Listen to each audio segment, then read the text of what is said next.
Hello students, welcome again. Last जितने भी lectures हम लोगों ने पढ़े इलेक्ट्रोकेमिस्ट्री में, हम लोगों ने इलेक्ट्रोड पोटेंशियल के बारे में डिस्कस करा हम लोगों ने पढ़ा कि जो केमिकल सीरीज़ है उसमें इलेक्ट्रोड पोटेंशियल का क्या मतलब है, उसकी वैल्यू का क्या मतलब है, अगर वो वैल्यू पॉजिटिव है नेगेटिव है तो उसका क्या मतलब है, ऑक्सीडाइजिंग और रिड्यूसिंग एजेंट का क्या मतलब है। अब हमारे पास जो फैक्ट है वो ये कि इलेक्ट्रोड पोटेंशियल की हेल्प से अब हम कैसे पता करें, जैसे आप देख पा रहे होंगे कि determine of electrode potential of N electrode, किसी इलेक्ट्रोड का इलेक्ट्रोड पोटेंशियल पता किया कैसे जाता है, निकाला कैसे जाता है। और दूसरा जो हमारे टॉपिक है, रूल्स फॉर असाइनिंग पॉजिटिव और negative sign to electrode potentials. ये कुछ कॉन्सेप्टिव क्वेश्चंस है जो मैंने देखा कि आईआईटी जेईई और दूसरे भी जो कॉम्पिटिशन्स है उसमें इस पे बेस्ड क्वेश्चन पूछे गए होते हैं। और हमारे बोर्ड में भी ऐसा नहीं है कि इस पे क्वेश्चन नहीं आया हुआ है, बोर्ड के भी क्वेश्चन है, एनसीईआरटी में भी क्वेश्चन दिया हुआ है। तो चलिए उस पर शुरुआत करते हैं। सबसे पहले हम लोग कोशिश करेंगे कि इलेक्ट्रोड पोटेंशियल कैसे पता किया जाए, ठीक है ना। तो मैं पहले आपको बता दूं, आपको पता है कि जो हाइड्रोजन इलेक्ट्रोड है, जो हाइड्रोजन इलेक्ट्रोड होता है ना, H+ की जो वैल्यू है, जो कि आपने पढ़ा कि हाइड्रोजन इलेक्ट्रोड जो 2H+ से, उसकी जो वैल्यू होती है E0 की, वो होती है 0.0 वोल्ट, है ना। E0 की जो वैल्यू होती है वो होती है 0.0 वोल्ट। हमारे पास जितने भी इलेक्ट्रोड होते हैं, जितने भी रिडक्शन इलेक्ट्रोड होते हैं, मैं कहूँगा रिडक्शन इलेक्ट्रोड, उसकी वैल्यू या तो हाइड्रोजन के वैल्यू से ज़्यादा होगी या उसकी वैल्यू हाइड्रोजन की वैल्यू से कम होगी। और कोई तरीका तो है नहीं, ठीक है ना। मतलब जितने भी रिडक्शन पोटेंशियल की वैल्यू होती है, हम उन्हें एक्चुअली हाइड्रोजन से ही कंपेयर करते हैं। हाइड्रोजन को माना गया है स्टैंडर्ड वैल्यू, तो सारे के सारे जितने भी रिडक्शन पोटेंशियल की वैल्यू होती है, हम उन्हें हाइड्रोजन के इलेक्ट्रोड पोटेंशियल से कंपेयर करते हैं। मैं आपको रिपीट कर दूं, हमेशा ही इलेक्ट्रोड पोटेंशियल कभी भी कैलकुलेट करने के लिए हम पूरे के पूरे सेल का कैलकुलेट कर सकते हैं। किसी एक सिंगल इलेक्ट्रोड का इलेक्ट्रोड पोटेंशियल कैलकुलेट करना नहीं आसान होता है। हम पूरे सेल का इलेक्ट्रोड पोटेंशियल मेजरमेंट करते हैं, ठीक है। तो इसलिए मैं आपको बताऊंगा मेथड कि कैसे एक्चुअली ये मेजरमेंट किया जाता है, ठीक है। वन बाय वन सीरियसली देखिएगा इसको, बहुत ही कंसंट्रेट हो गए। मैं रिपीट कर दूं, सेल का जो पोटेंशियल होता है, electrode potential of the cell जो होता है, वो एक्चुअली होता है ई, आपको याद आ रहा होगा, कैथोड माइनस ई एनोड। मतलब कि सेल का इलेक्ट्रोड पोटेंशियल निकालने के लिए हमारे पास कैथोड का इलेक्ट्रोड पोटेंशियल और एनोड का इलेक्ट्रोड पोटेंशियल होना चाहिए। दोनों का जो डिफरेंस होता है वो सेल का इलेक्ट्रोड पोटेंशियल होता है। कैथोड आपको याद है पॉजिटिव टर्मिनल होता है, एनोड नेगेटिव टर्मिनल। तो पॉजिटिव में से नेगेटिव माइनस करेंगे तो सेल का पोटेंशियल निकल जाएगा, ठीक है। अब चलिए चलते हैं स्टेप पे। करते क्या है एक्चुअली हम लोग, हमेशा ही जिस इलेक्ट्रोड का, मान लीजिए हमारे पास, हमें किसी m इलेक्ट्रोड का इलेक्ट्रोड पोटेंशियल निकालना है। सपोज हमें किसी m इलेक्ट्रोड का इलेक्ट्रोड पोटेंशियल निकालना है, तो m के लिए उसका आयन हो जाएगा Mn+ और m उसका इलेक्ट्रोड है। हमेशा ही जिसका इलेक्ट्रोड निकालना है उसको हम हाइड्रोजन के इलेक्ट्रोड से कनेक्ट करते हैं और सेल बनाते हैं, ठीक है। अब हाइड्रोजन जो है आपको पता है गैस है, तो इसके लिए इलेक्ट्रोड यूज करते हैं हम लोग इनर्ट इलेक्ट्रोड प्लैटिनम। आपको याद आया होगा कि हम लोग जब हाइड्रोजन का इलेक्ट्रोड निकालते हैं पोटेंशियल, तो प्लैटिनम इलेक्ट्रोड माना जाता है, ठीक है। हमेशा इस बात को सुनिए ध्यान से, मेरी बात, किसी भी नॉन मेटल में कैपेसिटी नहीं होती है करंट को कंडक्ट करने की। इसलिए जब नॉन मेटल के इलेक्ट्रोडों के बारे में बात करते हैं तो हम प्लैटिनम को इलेक्ट्रोड मान लेते हैं, प्लैटिनम को, ठीक है। प्लैटिनम मेटल में नॉन मेटल का इलेक्ट्रोड माना जाता है। प्लैटिनम रिएक्शन में पार्टिसिपेट नहीं करता, इसलिए प्लैटिनम इलेक्ट्रोड आसानी से यूज कर सकते हैं आप। और साथ में दूसरे जो गैसें हैं, दूसरे जो नॉन मेटल्स हैं, उनका उसमें प्रेजेंस हो जाता है, ठीक है। उनका इलेक्ट्रोड पोटेंशियल आसानी से मेजरमेंट किया जा सकता है। प्लैटिनम पार्टिसिपेट नहीं करता केमिकल रिएक्शंस में। क्लियर बात हो गई। अच्छा, हमें मेटल का किसका मानना है, m का, और हमें क्या करेंगे, हम एक बनाएंगे सेल, हम एक इलेक्ट्रोकेमिकल सेल बनाएंगे ठीक है। तो मेटल इलेक्ट्रोड एम इलेक्ट्रोड को हाइड्रोजन इलेक्ट्रोड के साथ जोड़ करके हम बनाएंगे एक इलेक्ट्रोकेमिकल सेल, ठीक। और उस इलेक्ट्रोकेमिकल सेल का हम मेजरमेंट करेंगे E naught cell, E naught cell measure करेंगे।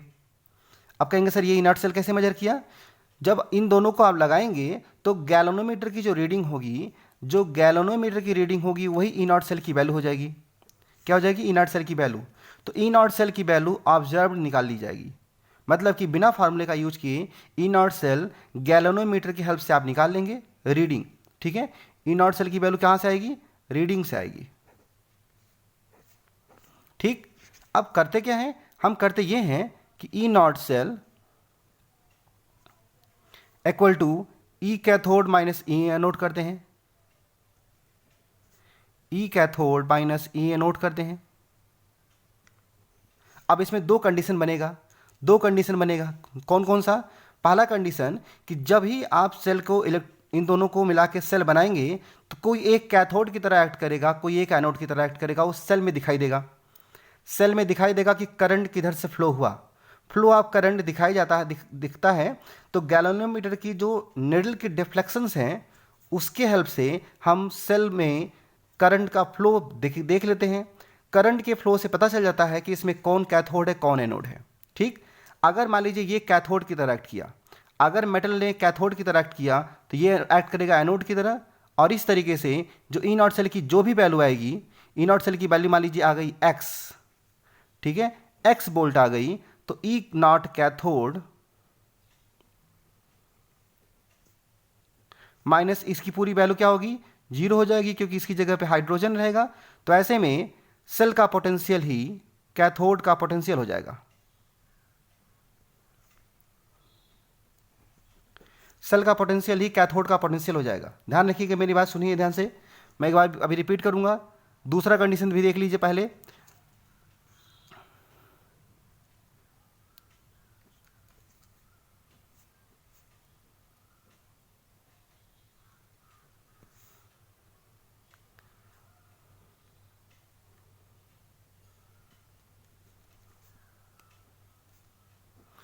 तो देख पा रहे हैं आप लोग, हमारे पास दो तरीके होते हैं, हमें जिस भी मेटल का इलेक्ट्रोड पोटेंशियल निकालना है उस मेटल को हाइड्रोजन के साथ मिला करके बनाते हैं हम लोग एक इलेक्ट्रोकेमिकल सेल।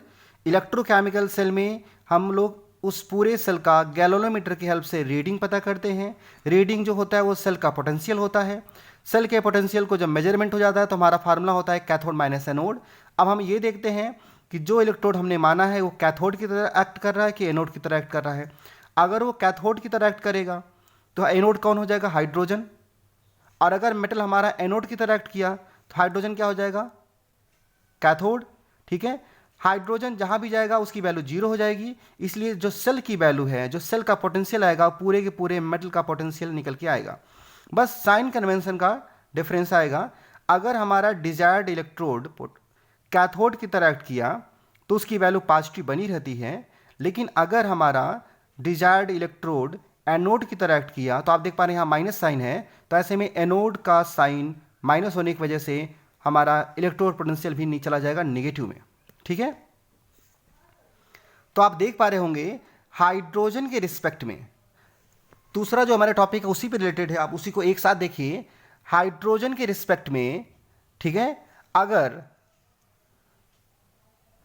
हमारा metal electrode act as cathode, metal electrode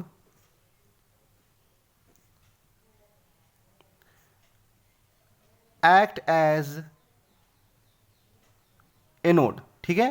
तो अगर हाइड्रोजन के रिस्पेक्ट में metal electrode with respect to hydrogen, with reference लिख दे रहा हूं, with reference to hydrogen electrode,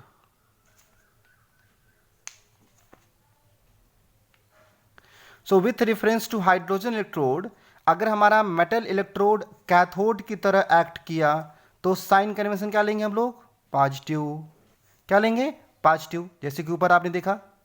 और अगर हाइड्रोजन के रेफरेंस में मेटल इलेक्ट्रोड एक्ट किया एनोड की तरह तो साइन क्या लेंगे, नेगेटिव।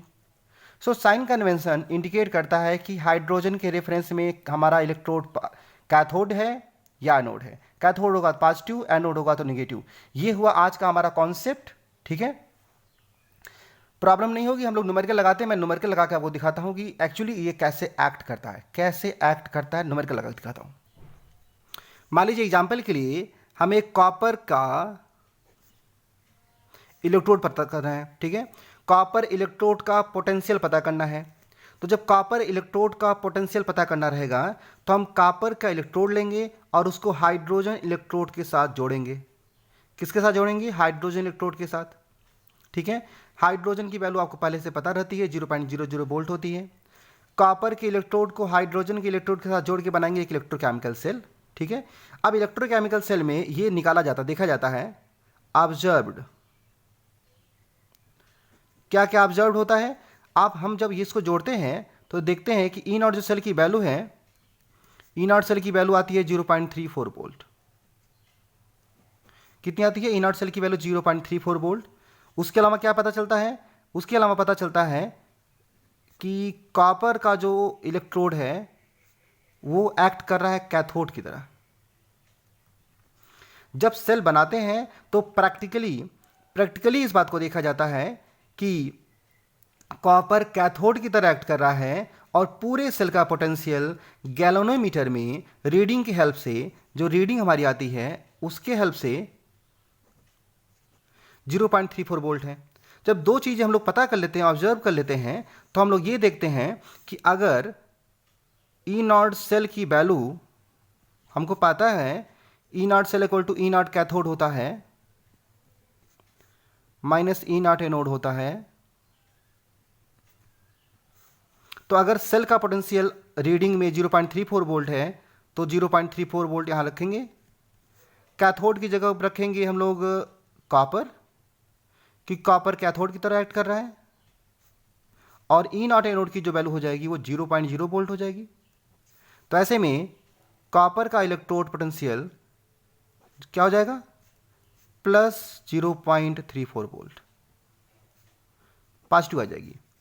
अब सेम टाइम अगर कॉपर की जगह पे जिंक होता, अगर कॉपर की जगह पे जिंक होता, ठीक है, तो जिंक की वैल्यू आती है आपको मैं बताऊं 0.76, ठीक है। तो उसके हेल्प से हम निकालते हैं। तो इस तरीके से हम लोग ये बस देखते हैं कि जो हमारा इलेक्ट्रोड हम जिसको निकालने जा रहे हैं वो कैथोड की तरह एक्ट कर रहा है कि एनोड की तरह। अगर ये कैथोड की तरह एक्ट कर रहा है तो सेल का पोटेंशियल पॉजिटिव बना रहेगा। एनोड की तरह एक्ट कर रहा है तो सेल का पोटेंशियल ही निगेटिव हो जाता है, ठीक है। इजी ही क्वेश्चन। दूसरा क्वेश्चन लगाइए। एक और इंपॉर्टेंट बात before the solving the next question, एक इंपॉर्टेंट बात और समझ लीजिए। हमेशा ही कभी भी जब सेल लिखा जाता है, मैं बता दूं, सेल का रिप्रेजेंट करने का एक तरीका होता है। मैं आगे बताने वाला था लेकिन अभी सुन लीजिए इसको। सेल को रिप्रेजेंट करने का एक तरीका होता है। हमेशा ही स्टैंडर्ड कंडीशन में, मतलब कि रिडक्शन होते हुए सेल को रिप्रेजेंट किया जाता है, ठीक है। जैसे यहां पर ही क्या करेंगे आप, यहां पर आप देख रहे हैं कैथोड कौन है, कॉपर, और एनोड कौन है, हाइड्रोजन। अगर इसी क्वेश्चन में सेल का रिप्रेजेंटेशन दिखाया जाए, सेल का रिप्रेजेंटेशन दिखाया जाए तो आप कहेंगे hydrogen aqueous to hydrogen with platinum electrode, platinum solid, salt bridge का sign copper +2 aqueous to copper solid, और हाइड्रोजन क्या होती है, गैस, ठीक है। तो ध्यान से देखिए मैंने क्या लिखा, मैंने लिखा कि ये एनोड और ये है कैथोड। हमेशा ही एनोड टर्मिनल को सेल के रिप्रेजेंटेशन में पहले लिखाया जाता है, एनोड का टर्मिनल, ठीक है। इलेक्ट्रोड को स्लैश करके, सिंगल स्लैश करके हम लोग अलग करते हैं, सिंगल स्लैश। डबल स्लैश जो होता है वो साल्ट ब्रिज के लिए होता है। फिर हम कैथोड को दिखाते हैं, एनोड को पहले डबल साल्ट ब्रिज को बीच में, फिर एनोड को एक्वस और सॉलिड और गैस जो भी उसके नोटेशंस हैं लगाना नहीं बोलते हैं, ठीक है। एक क्वेश्चन मैं आपको और लगा के दिखाऊंगा, देखिए। एक क्वेश्चन एनसीईआरटी का, can you store copper sulfate solution in zinc pot. Can you store copper sulfate solution in zinc pot? तो हम इसके लिए बड़ा ही आसान सा ऐसा क्वेश्चन होता है। जब ऐसे क्वेश्चन पूछे जाएं तो बहुत ही आसानी से इसको सॉल्व करिए। सबसे पहले पता करिए कि we know that reduction potential of zinc Zn+2 to Zn minus 0.76 volt होता है, ठीक है। जबकि कॉपर के लिए यही वैल्यू होती है, आपको पता है, प्लस 0.34 वोल्ट। मैंने इसका यूज किया है डैनियल सेल में, आपको याद हो रहा है ना। तो आप देख पा रहे हैं ये दोनों का है रिडक्शन पोटेंशियल, जिंक का रिडक्शन पोटेंशियल और कॉपर का रिडक्शन पोटेंशियल। रिडक्शन पोटेंशियल ज़्यादा किसका है? कॉपर का। रिडक्शन पोटेंशियल ज़्यादा किसका? कॉपर का। इसका मतलब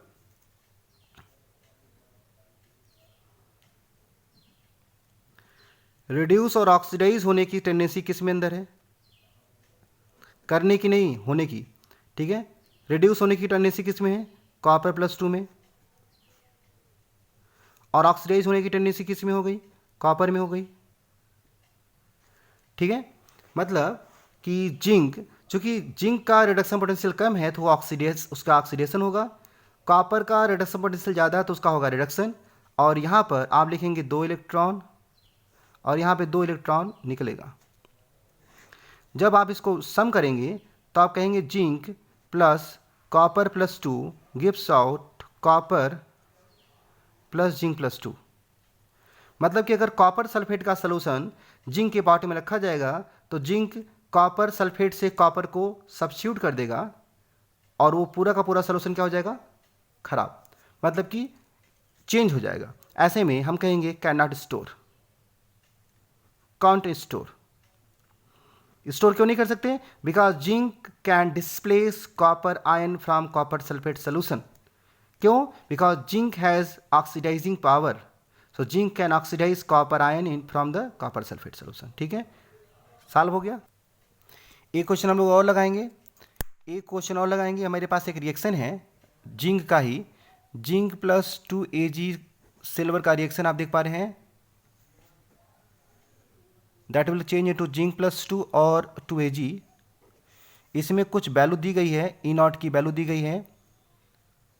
जिंक +2 से जिंक की वैल्यू आपको लर्न भी हो गई होगी अब तक, माइनस 0.76 वोल्ट। इतना ज़्यादा मैं इसका यूज करता हूँ। डैनियल सेल होने की वजह से ये ज़्यादा यूज होता है, जबकि सिल्वर का रिडक्शन पोटेंशियल की जो वैल्यू है वो 0.80 वोल्ट होती है, ठीक है। अब क्वेश्चन ये है calculate the standard EMF of the cell, ठीक है। सेल का वैल्यू निकालना है, E0 सेल निकालना है, पहला क्वेश्चन। दूसरा क्वेश्चन है which ion is more powerful oxidising agent, ठीक है। Powerful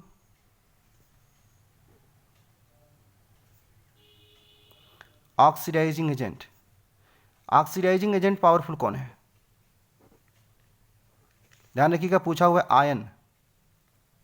which ion is more powerful oxidising agent question है। और तीसरा है which metal is more powerful reducing agent, ठीक है। मेटल जो रिड्यूसिंग एजेंट है।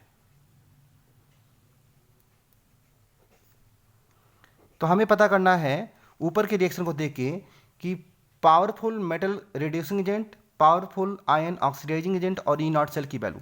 E0 सेल की वैल्यू कैसे निकालेंगे? सबसे पहला question number A, E0 cell की वैल्यू होती है E reduction minus E oxidation. सही बोला मैं? हाँ, E cathode minus E anode. तो E कैथोड, कैथोड पे क्या होता है? रिडक्शन। थोड़ा दोनों देखिए, ध्यान से दोनों को देखिए, देख पा रहे हैं? डेटा के हिसाब से आप देख पा रहे हैं कि सिल्वर आयन का रिडक्शन पोटेंशियल ज़्यादा है, तो इसका मतलब ये कैथोड बनाएगा और ये बनाएगा एनोड। मैं रिपीट कर दे रहा हूं इससे पहले कि आप कंफ्यूज हो। एक बार और सुनिए। पहले तो हम लोग ये चेक करते हैं कि दोनों रिडक्शन पोटेंशियल दिया है, हाँ, प्लस से 0 हुआ, प्लस से 0 हुआ, रिडक्शन हो रहा है। ये पोटेंशियल रिडक्शन पोटेंशियल है। जिसका रिडक्शन पोटेंशियल ज़्यादा होगा वो होगा कैथोड। मतलब E0 सेल की वैल्यू होगी 0.80 माइनस माइनस 0.76, इसको आप सॉल्व करेंगे तो वैल्यू आ जाएगी, माइनस माइनस प्लस हो जाएगा और ये दोनों की दोनों वैल्यू हो जाएगी सम करेंगे तो 6 और 8 7 कितना होता है 15, तो 1.56 वोल्ट हो जाएगी वैल्यू, है ना, आ जाएगी वैल्यू 1.56 वोल्ट हो जाएगी। दूसरा जो क्वेश्चन है B, powerful oxidising agent ion, कौन सा आयन पावरफुल ऑक्सीडाइजिंग एजेंट है? तो यहाँ देखिए जिंक प्लस आयन और सिल्वर प्लस आयन दोनों का रिडक्शन हो रहा है, तो सिल्वर आयन का रिडक्शन होगा तो ये क्या कहलाएगा ऑक्सीडाइजिंग एजेंट, और जिंक प्लस 2 का भी होगा बट इसकी वैल्यू कम है, तो जो जिसका रिडक्शन होगा वो कहलाएगा ऑक्सीडाइजिंग एजेंट। ठीक है, तो पावरफुल ऑक्सीडाइजिंग एजेंट आयन कौन है? सिल्वर प्लस ऑक्सीडाइजिंग एजेंट, और रिड्यूसिंग एजेंट में तब कौन जाएगा? Metal zinc, zinc metal is a reducing agent powerful. ठीक है, जिसका ऑक्सीडेशन होता है वो होता है रिड्यूसिंग एजेंट, जिसका ऑक्सीडेशन होता है, और जिसका रिडक्शन होता है वो कहलाता है ऑक्सीडाइजिंग एजेंट। रिडक्शन हो रहा है सिल्वर का क्योंकि उसकी वैल्यू ज़्यादा है, और जिंक का ऑक्सीडेशन होगा इसलिए उसमें जिंक ही कहलाएगा रिड्यूसिंग एजेंट। ठीक है, इस तरीके से आप इसको सॉल्व कर सकते हैं। एक दो क्वेश्चन और मैं कहिए तो सॉल्व कर दूं। ठीक है, हमारे पास टाइम तो है। एक क्वेश्चन मेरे पास है, silver to silver plus minus 0.8 volt, और हाइड्रोजन का आप देख पा रहे हैं H2 to H plus 0.0 volt, कह रहा है कि ई नॉट सेल पता करिए। बस ऐसे ही क्वेश्चनों में थोड़ा सा कन्फ्यूजन क्रिएट होता है। ई नॉट सेल का मतलब आपको पता है कैथोड माइनस एनोड होता है, लेकिन आप देखिए सिल्वर ऑक्सीडेशन फॉर्म में लिखा हुआ है, इसका मतलब ये ऑक्सीडाइजिंग, ठीक है, ऑक्सीडेशन पोटेंशियल लिखा हुआ है। यहाँ पर भी 0 से प्लस हुआ है, ऑक्सीडेशन पोटेंशियल लिखा हुआ है, तो ये वैल्यू तो नहीं चेंज होगी, 0 का 0 ही रहेगा। सबसे पहले हमारा काम होता है कि हम इनको कन्वर्ट करते हैं रिडक्शन पोटेंशियल में, और रिडक्शन पोटेंशियल की वैल्यू होती है, बस साइन को उल्टा कर देना होता है, माइनस है तो प्लस 0.8 वोल्ट हो जाएगा, जबकि हाइड्रोजन तो वही वैल्यू रह जाएगी, लेकिन फिर भी लिखिए इसको, और ये वैल्यू हो जाएगी 0.0 वोल्ट। तो ऐसे में ई नॉट सेल की वैल्यू आप समझ गए आप कैसे निकालेंगे, cathode minus anode, reduction potential ज़्यादा है सिल्वर का तो ये जाएगा कैथोड पे, ये जाएगा एनोड पे, तो 0 0 है ना, कैथोड माइनस एनोड, तो ये कैथोड पे जाएगा, सॉरी, तो 0.8 माइनस 0, और इस तरीके से जो वैल्यू आएगी वो 0.8 वोल्ट हो जाएगी। ठीक है, तो मैं ये कह रहा था सबसे पहले अगर हमारा पोटेंशियल ऑक्सीडेशन के टर्म्स में लिखा हुआ है तो उसको पहले कन्वर्ट करिए रिडक्शन के टर्म्स में, और रिडक्शन के टर्म्स में कन्वर्ट करके तब ई नॉट सेल की वैल्यू निकालिए, क्योंकि ई नॉट सेल की वैल्यू में ई नॉट सेल निकालने के लिए हमें कैथोड माइनस एनोड लिखना है, और कैथोड माइनस एनोड लिखने के लिए हमें दोनों ही वैल्यू रिडक्शन पोटेंशियल में दी होनी चाहिए। नहीं दी गई है तो बदल लीजिए, बदलने के लिए बस साइन को उल्टा कर दीजिए, माइनस है तो प्लस। क्लियर हो गई बात? एक दो क्वेश्चन मैं आपको दे रहा हूँ, इसको सॉल्व करिए। ठीक है, और फिर हम लोग बात करेंगे आगे। ठीक है, एक क्वेश्चन मैं दे रहा हूँ आपको, आप स्क्रीन पे देखिए ध्यान से। एक ये क्वेश्चन है जो आप सॉल्व करेंगे, ये आई थिंक एनसीईआरटी का ही क्वेश्चन हो। ठीक है, आप इसमें कुछ करना नहीं है, आपको सेल का नोटेशन दिया गया है, मैंने आपको पहले बताया था कि इधर लिखे जाने वाला क्या है, ऑक्सीडेशन के टर्म्स में लिखा हुआ है। ठीक है, ध्यान से देख करके इसको सॉल्व करने की कोशिश करिएगा, नहीं आएगा तो मुझे बताइएगा, मैं बताऊंगा आपको फिर से। ठीक है, एक क्वेश्चन ये लगाइए, और दूसरे भी जो क्वेश्चन आपके एनसीईआरटी के हैं उसकी प्रैक्टिस करिए। ठीक है, फिर हम लोग आगे कुछ क्वेश्चन और लेके आएंगे, तब तक के लिए थैंक यू।